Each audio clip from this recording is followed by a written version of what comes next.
আসসালামু আলাইকুম ভিউয়ার্স, আশা করছি সকলেই ভালো আছেন। তো বন্ধুরা, আমরা কিন্তু সকলেই ফেসবুক ব্যবহার করে থাকি। তো আমাদের মনে একটাই প্রশ্ন থাকে যে আদৌ আমার ফেসবুক আইডিটি 100% সিকিউর কিনা, অর্থাৎ কোনো হ্যাকার যদি আমার ফেসবুক আইডিটি হ্যাক করতে চায় তাহলে কি সহজেই হ্যাক করতে পারবে কিনা সেটি নিয়ে কিন্তু আমরা দ্বিধাদ্বন্দ্বে থাকি।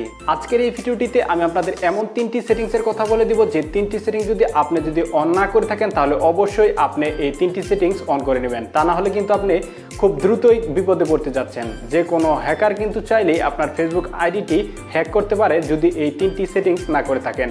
তো বন্ধুরা, এর জন্য আপনারা প্রথমে চলে যাবেন ফেসবুকে। আপনার ফেসবুকে যাওয়ার পরে জাস্ট এখান থেকে আপনারা কি করবেন, আপনার প্রোফাইলে ক্লিক করবেন। প্রোফাইলে ক্লিক করার পর জাস্ট এখান থেকে চলে যাবেন সেটিংসে আসার পরে বন্ধুরা দেখতে পারবেন যে এরকম একটি ইন্টারফেস। এখান থেকে আপনারা কি করবেন, পাসওয়ার্ড অ্যান্ড সিকিউরিটি যে অপশন রয়েছে এই অপশনে আপনারা চলে যাবেন।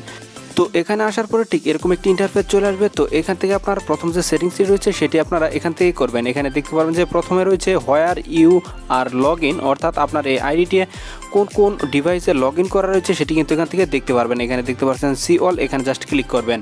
যে আপনার যদি ফেসবুক আইডিটি অন্য কোথাও লগ ইন করা থাকে, অর্থাৎ আপনার ডিভাইস বাদে অন্য কোনো ডিভাইসে যদি লগ ইন করা থাকে তাহলে আপনারা এখান থেকে সেই ডিভাইসগুলো লগ আউট করে দেবেন। দেখতে পাচ্ছেন যে নিচে রয়েছে, একটু নিচে দেখাচ্ছে log out of all reasons. তো জাস্ট এখানে ক্লিক করলে কিন্তু এখান থেকে আপনারা আপনাদের যে সবগুলো যে ডিভাইস রয়েছে সেই ডিভাইসগুলো কিন্তু এখান থেকে লগ আউট হয়ে যাবে। জাস্ট এখানে ক্লিক করে দেবেন লগ আউট। জাস্ট এখান থেকে ক্লিক করে দেওয়ার পরে কিন্তু আপনাদের সবগুলো ডিভাইস থেকে কিন্তু আপনাদের লগ আউট হয়ে যাবে।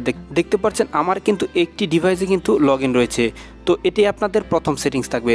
এরপরের যে সেটিংস রয়েছে সেটি হচ্ছে যে আপনারা জাস্ট দেখতে পারবেন যে উপরে রয়েছে check your important security settings. Just এখানে আপনারা ক্লিক করে দেবেন। এখান থেকে এটি ক্লিক করে দেওয়ার পর জাস্ট এখানে প্রথমে দেখতে পাচ্ছেন যে turn on log in alerts. তো বন্ধুরা এখানে জাস্ট ক্লিক করবেন। এই অপশনে ক্লিক করার পর জাস্ট এখান থেকে আপনারা এই অপশনটি চালু করে দেবেন। এই অপশনটি চালু করে দেওয়ার ফলে কী হবে, আপনার যদি আইডিতে যদি অন্য কেউ লগ ইন করে, অর্থাৎ অন্য কোনো ডিভাইস দিয়ে যদি লগ ইন করে তাহলে কিন্তু এখানে আপনারা আপনার যে ফেসবুক যে আইডি রয়েছে সেই আইডিতে কিন্তু নোটিফিকেশন পেয়ে যাবে যে অন্য কোনো ডিভাইসে আপনার এই ফেসবুক আইডিটি লগ ইন করা হচ্ছে। সেটি কিন্তু এখান থেকে আপনারা অ্যালার্ট হয়ে যাবেন, অর্থাৎ এটি কিন্তু অন করলে কিন্তু আপনারা এই অ্যালার্টটি পেয়ে যাবেন।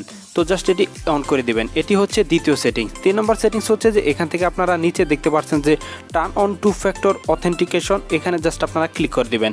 এখান থেকে ক্লিক করে দেওয়ার পর জাস্ট এখান থেকে আপনারা কী করবেন, গেট স্টার্টেডে এখানে আপনারা ক্লিক করে দেবেন। এখানে ক্লিক করে দেওয়ার পর জাস্ট এখান থেকে আপনারা কী করবেন, এখান থেকে 3টি অপশন দেখতে পাচ্ছেন। এখান থেকে আপনারা সিকিউরিটি হিসাবে এখানে দেখতে পাচ্ছেন যে টেক্সট মেসেজ।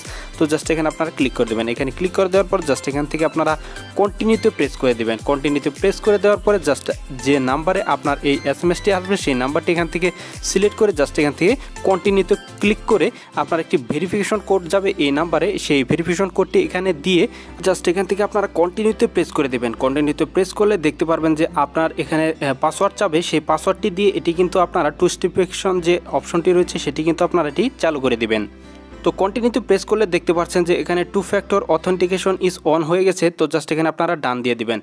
তো এখানে ডান দেওয়ার পর জাস্ট এখানে দেখতে পারবেন যে এই 3টি সেটিংস করলে কিন্তু আপনাদের কোনোভাবেই আপনার ফেসবুক আইডিটি হ্যাক হবে না, অর্থাৎ কোনোভাবেই কিন্তু আপনাদের যে আইডিটি হ্যাকাররা কিন্তু হ্যাক করতে পারবে না। এই 3টি অপশন কিন্তু চালু করলে অলওয়েজ কিন্তু আপনারা খুব সেভে থাকবেন এবং আপনার আইডিটি কিন্তু খুব সহজেই হ্যাকারদের হাত থেকে কিন্তু বেঁচে যাবে। এবং আপনারা কিন্তু যদি কেউ ডিভাইসে কিন্তু লগ ইনও করে তাহলে কিন্তু আপনারা অটোমেটিক এসএমএস বা লগ ইন যে একটা অ্যালার্ট রয়েছে সেই অ্যালার্টটি কিন্তু পেয়ে যাবেন। তো দেখা হবে পরবর্তী ভিডিওতে। ভালো থাকবেন সবাই। আসসালামু আলাইকুম।